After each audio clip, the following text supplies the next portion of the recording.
موتا کی طرف روانہ فرمایا۔ زید بن حارثہ کو جو حضور کے غلام تھے امیر لشکر بنایا اور کہا اگر زید قتل ہو جائیں تو جعفر بن ابی طالب امیر لشکر بنے۔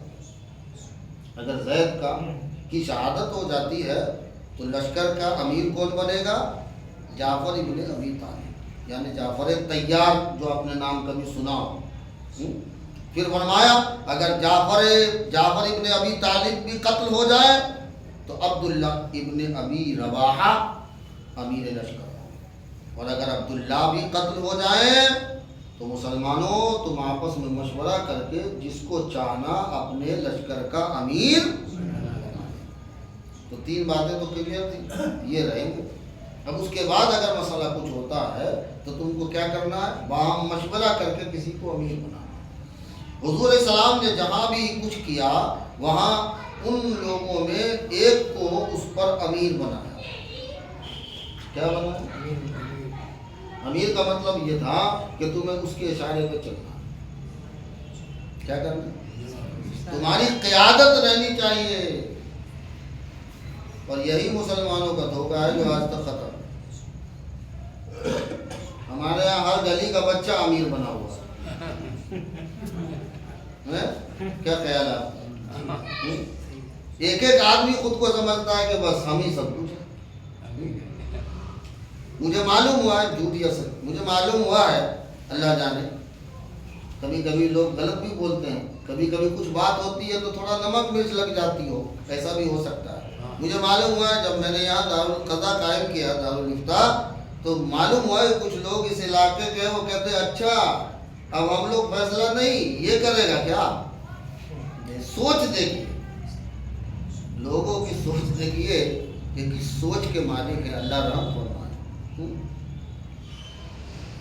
اور آپ نے ایک سفید جھنڈا زید بن حارثہ کو عطا کیا۔ کون سے کلر کا جھنڈا تھا؟ ہاں، اور کہا وہاں پہنچنے کے بعد یاد رہے پہلے لڑنا نہیں ہے، پہلے اسلام کی دعوت دینا ہے۔ اگر وہ لوگ دعوت قبول نہ کریں تب ان سے جہاد کرنا، اور وصیت کی کہ ہر حال میں تقوی اور پرہیزگاری کو ملحوظ رکھنا۔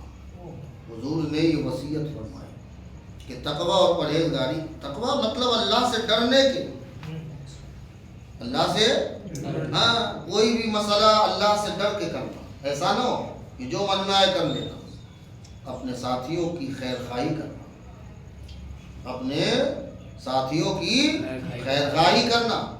جب شرحبیل کو اس لشکر کی روانگی کا علم ہوا تو 1,00,000 کا لشکر مسلمانوں کے مقابلے کے لیے جمع کر دیا۔ کتنے؟ ہاں، اس کے ساتھ ہرقل بھی مزید 1,00,000 کی فوج لے کر شرحبیل کی مدد کے لیے پہنچ گیا، کیونکہ آپس میں معاہدہ تھا۔ جب مسلمانوں کو اس کا علم ہوا تو انہوں نے آپس میں مشورہ کیا۔ آخر میں یہ طے ہوا کہ نہیں، ہم لوٹیں گے نہیں، مقابلہ کریں گے، کیونکہ پیغمبر نے ہمیں کس لیے بھیجا ہے؟ پیغمبر نے ہمیں مقابلے کے لیے بھیجا ہے۔ ہاں، اور موتا کی طرف روانہ۔ جنگ شروع ہوئی، ایک کے بعد دیگرے، زید بن حارثہ، جعفر بن ابی طالب، عبداللہ بن رواحہ، تینوں شہید ہو۔ انا للہ و انا الیہ راجعون۔ آخر میں اتفاق رائے سے خالد بن ولید کو امیر لشکر بنایا۔ کیا ہوا؟ یہ حدیبیہ کے بعد مسلمان ہوئے تو اب خالد بن ولید کو امیر لشکر بنایا۔ خالد نے محسوس کیا یہ مقابلہ بالکل غیر متناسب ہے، کیونکہ مسلمان کی تعداد صرف کتنی ہے؟ 3,000، اور سامنے دشمنوں کی تعداد 1,00,000 سے بھی زیادہ ہے۔ اس لیے وہ خاص تدبیر کر کے مدینہ واپس آئے۔ کیا کیا؟ تدبیر کر دی، اور تدبیر کر کے کیا کیا؟ بعد میں اسامہ بن زید کی سرداری میں مسلمانوں نے پیش قدمی کی۔ حضرت اسامہ بن زید کی سرداری میں جب یہ پیش قدمی کی، اللہ تعالیٰ نے انہیں فتح عطا فرمائی اور انہوں نے فتح حاصل فرمائی۔ اللہ تعالیٰ نے اس طرح غیبی طور پر بھی مسلمانوں کی مدد فرمائی ہے، لیکن وہ مسلمان کہ جن کو اللہ کے پیغمبر نے جو کہہ دیا وہ کہہ دیا، جو کہہ دیا وہ کہہ دیا۔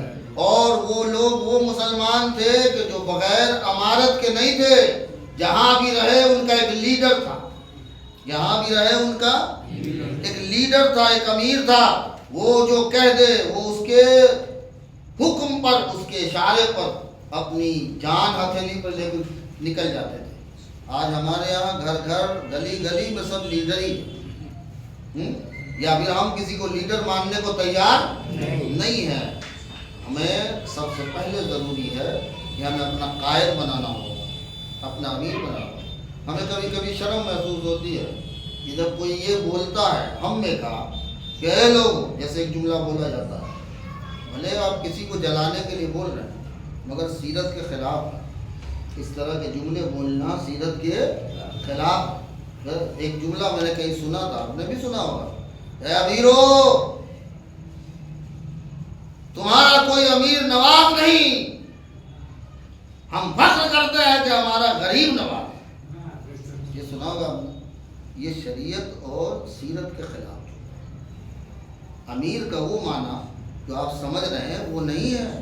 امیر کا اصل معنی یہاں یہ ہے کہ جہاں بھی تم رہو تمہارا ایک لیڈر ہونا چاہیے جس کے اشارے پر تم کام کر سکو۔ اس کو کسی جماعت اور گروہ سے آپ لگا کر مت سمجھیے، کسی ایک گروہ کی طرف اس کو مناسب کر کے، تناسب کے اس اعتبار سے آپ مت دیکھیے، اس کو منسوب کر کے مت دیکھیے، بلکہ یہ دیکھیے کہ پیغمبر نے ہمیں ہر وقت، ہر دور میں، ہر زمانے میں، چاہے 10 آدمی روانہ کیا ہو یا 2 آدمی روانہ کیا ہو، پیغمبر نے اس میں بھی اس کا ایک امیر بنایا اور کہا اس امیر کے اشارے پہ چلنا۔ کیا آپ نے نہیں دیکھا کہ پیغمبر مدینے سے بار بار جا رہے ہیں تو اپنا نائب امیر مدینے میں مقرر کر؟ یہ جو مسلمانوں نے سنت چھوڑی ہے اس کا نقصان آج ہے اور قیامت تک نقصان رہے گا۔ کیوں کہ مسلمانوں نے وہ چیز چھوڑ دی اور اسے گروہی اعتبار سے لے لیا۔ انہوں نے اس کو کیا بنا لیا؟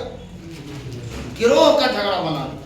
یہ گروہی جھگڑے سے بالائے طاق رہ کر آپ اس کو ذرا سوچئے کہ سیرت کے اعتبار سے یہ کتنی اہمیت کا حامل ہے یہ عمل کہ پیغمبر نے جہاں بھی، جس جگہ بھی لوگوں کو رکھا وہاں ایک امیر بنا۔ آگے آئے گا کہ جب حج کے لیے روانہ کیا پیغمبر نے تو وہاں بھی حضرت ابوبکر صدیق کو حج کا امیر بنایا۔ ذرا سوچ، فتح مکہ ہوا، آگے آئے گا، فتح مکہ ہوا، فتح مکہ کے بعد مکے میں بھی پیغمبر نے 2 آدمی کو رکھا اور اس کو امیر بنایا کہ ایک جو مسلمان ہو چکے ہیں اس کی اصلاح کرو، اور دوسرے کو رکھا کہ تمہارا کام ہے نئے لوگ جو مسلمان ہوں گے ان کو دعوت کیسے دینا ہے، ان کو قریب کیسے کرنا ہے۔ تو حضور نے ہر وقت اس کا خیال کیا۔ پھر 8 ہجری میں ایک واقعہ پیش آیا جو سریہ تھا، جو عمر بن عاص کے نام سے مشہور ہے، کہ قبیلے بنو قزا کی ایک جماعت نے مدینے پر حملہ کرنے کا ارادہ کیا اور عمر بن عاص کو ذات السلاسل کی طرف حضور علیہ السلام نے روانہ فرمایا۔ ان کے ساتھ 300 آدمی تھے جن میں 30 سوار تھے۔ جب قریب پہنچے تو معلوم ہوا کہ دشمنوں کی تعداد بہت زیادہ ہے، اس لیے رافع کو مدینہ روانہ کر دیا تاکہ آپ مدد کے لیے کچھ اور مزید آدمی بھیجیں۔ آپ نے ابو عبیدہ بن جراح رضی اللہ تعالیٰ عنہ کو 200 آدمی کے ساتھ روانہ فرمایا، جس میں ابو بکر و عمر بھی تھے۔ یہ وہی ابو عبیدہ بن جراح جن کے لیے پیغمبر نے فرمایا تھا لِكُلِّ أُمَّةٍ أَمِينٌ وَأَمِينُ هَذِهِ الْأُمَّةِ عبیدہ بن جراح۔ ہر امت کا ایک امین ہے اور اس امت کا امین عبیدہ بن جراح ہے۔ ذرا سوچیے، ابو بکر و عمر اس فوج میں شامل ہے مگر امیر کس کو بنایا گیا؟ ذرا سوچیے، عبیدہ بن جراح کو بنایا گیا۔ اب ہمارا حال کیا ہے؟ اچھا میں اتنا بڑا عالم مفتی، ہم کو نہیں دیا رہے ہوتا۔ اب ہم نے اختلاف شروع کر دیا۔ ذرا سوچیے، عبیدہ بن جراح کو امیر لشکر بنایا گیا، ابو بکر و عمر شیخین ہیں جن کی فضائل آپ پڑھیں تو پتہ چلے گا کہ فضیلت حضور نے کتنی بیان فرمائی۔ لیکن اس کے باوجود ماتحتی میں کام کر رہے ہیں، کیونکہ ان میں خلوص تھا، للہیت تھی، ان کی نیت درست تھی. انہیں یہ نہیں دیکھنا تھا کہ کون نیچے ہے کون اوپر ہے، بس ہمیں یہ دیکھنا ہے ہمیں اللہ اور رسول نے حکم کیا دیا. اور آج ہم اپنے خلوص اور اپنے للہیت کا ہم نے کیا کیا؟ گلا گھونٹ دیا. اور یہ ہدایت فرمائی کہ جب تم اپنے ساتھی کے پاس پہنچو تو تم دونوں مل کر کام کرنا. دیکھیے یہ جملہ بڑا اہم ہے، اس کو محفوظ کیجیے. اپنے ساتھی کے پاس پہنچو تو تم پہنچ کر مل کر کام کرنا، اختلاف نہ کرنا. کیونکہ سارے مسئلے کی جڑ کون ہے؟ یہ امت میں اختلاف یہ بڑا نقصان ہے، سم قاتل سے کم نہیں ہے. یہ اختلاف کی جنگ اور اس کی آتش کو آپ کیا سمجھتے ہیں؟ یہی چیز ہے جو انسان کو انسانیت سے گرا دیتی ہے. ایمان کا خاتمہ کرنے والی چیز ہی اسی کا نام ہے. حضرت ابو عبیدہ بن جراح جب پہنچے، نماز کا وقت آیا تو امامت میں اختلاف. کس میں اختلاف ہوا؟ بولیے. اب امامت میں اختلاف. عمر بن عاص نے کہا امیر لشکر میں ہوں، تم میری مدد کے لیے بھیجے گئے ہو، اس لیے امامت کرنا میرا حق ہے. اس لیے امامت کرنا. اختلاف سے بچنے کے لیے حضرت ابو عبیدہ نے ان کی امامت کو تسلیم کر. عمرو بن عاص نے کہا کہ امیر لشکر میں ہوں. کیا ہوں؟ لشکر کا امیر میں ہوں، ہے نا؟ تو میری اقتداء میں تمہیں نماز پڑھنی ہوگی. حضرت ابو عبیدہ نے دیکھا کہ ماحول الٹا ہو جائے گا، تو آپ نے اس کی امامت کو، عمر بن عاص کو امامت کو قبول کر لیا، تسلیم کر لیا. اس کے بعد سب مل کر قبیلہ بنو قزاع پہنچے، حملہ کیا. قبیلے کے لوگ مرعوب ہو گئے اور اپنا مخالفانہ جو ارادہ تھا وہ ترک کر دیا. یہ جنگ ہوئی نہیں، سرایا، اس لیے اس کو سریہ ہوئی. ٹھیک ہے.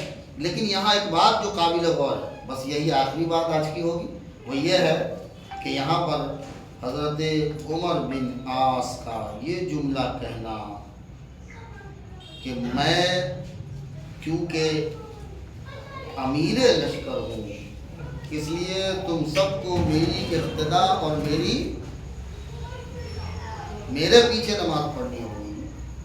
اور حضرت ابو عبیدہ کا اس بات کو قبول کر لینا اور اختلاف سے اپنے آپ کو بچا لینا، یہ اس بات کی دلیل ہے کہ ان کے اندر خلوص و للہیت کتنی تھی، پاسداری کتنی تھی. انہیں مل کے اسلام کی دعوت عام کرنی ہے. ان کی نیت میں خلوص کتنا تھا. یہ چاہتے تھے کہ ہم آپس میں بڑے اختلاف کر لیں تو یہ ہو سکتا ہے کہ نظریاتی اختلاف ہو سکتا ہے کہ ہمارے اندر ذاتیات میں کچھ اختلاف ہو، ہے نا؟ لیکن اس اختلاف کا مطلب نہیں ہے کہ ہم اتنے بڑھ جائیں کہ غیروں کے لیے بھی ہم فائدے مند ثابت ہو جائیں اور پھر ہمیں اسلام کو ضرر پہنچانے کی نوبت آ جائے. آج کیا ہو رہا ہے؟ اختلاف نظریاتی ہو سکتا ہے، ذاتی اعتبار سے ہمارا آپ کا اختلاف ہو سکتا ہے، مگر یہ ذاتی یا نظریاتی اختلاف نظریاتی اور ذاتی ہی تک محدود ہونا چاہیے. اسے قومی اعتبار سے اختلاف بنانا یہ اسلامی ذہنیت کا مسئلہ نہیں ہے. یہ اسلام سے الگ مسئلہ ہے. اس کو بالکل ذہن نشی رکھنا چاہیے. اور مسلم قوم کو چاہیے کہ خاص طور سے اس سنت پر عمل کرے کہ جہاں بھی ہو اپنا ایک لیڈر چنے، اپنا ایک امیر منتخب کرے اور اس امیر کے کہنے پر وہ ایک اشارے پر سب لوگ تیار ہیں.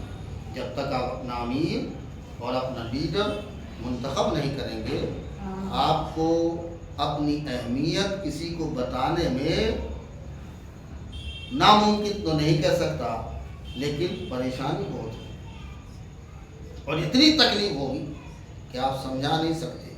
اس لیے اجتماعیت کو محفوظ رکھنا، اپنے اندر اتحاد قائم رکھنا اور اختلاف کی تمام آتش کو ہوا دینے سے دور رہنا، یہ اس امت کا جو شیرازہ بکھر رہا ہے یہ اسی اختلاف کی وجہ سے ہوا ہے۔ ہم اس کے خلاف ہیں، وہ ہمارے خلاف ہے، ایک گروہ دوسرے گروہ کے خلاف ہے، ایک جماعت دوسری جماعت کے خلاف ہے۔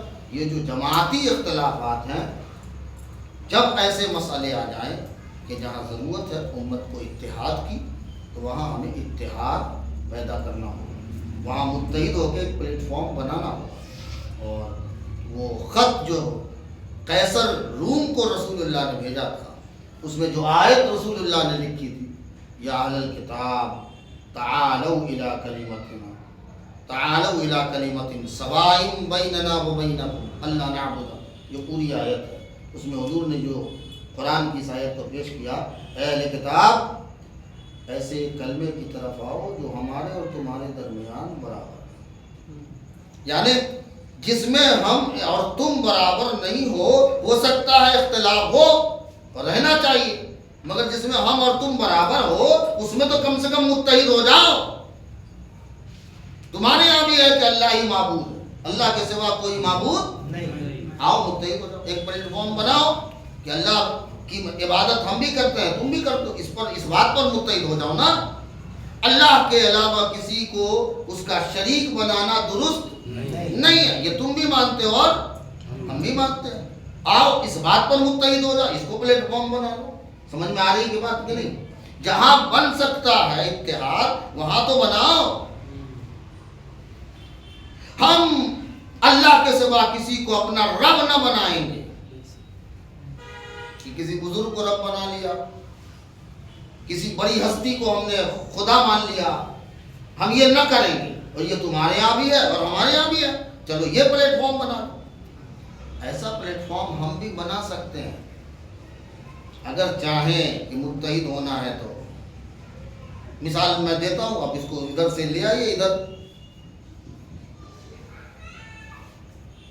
اللہ کو ایک ماننے، توحید میں کسی گروہ اور کسی جماعت کا اختلاف ہے؟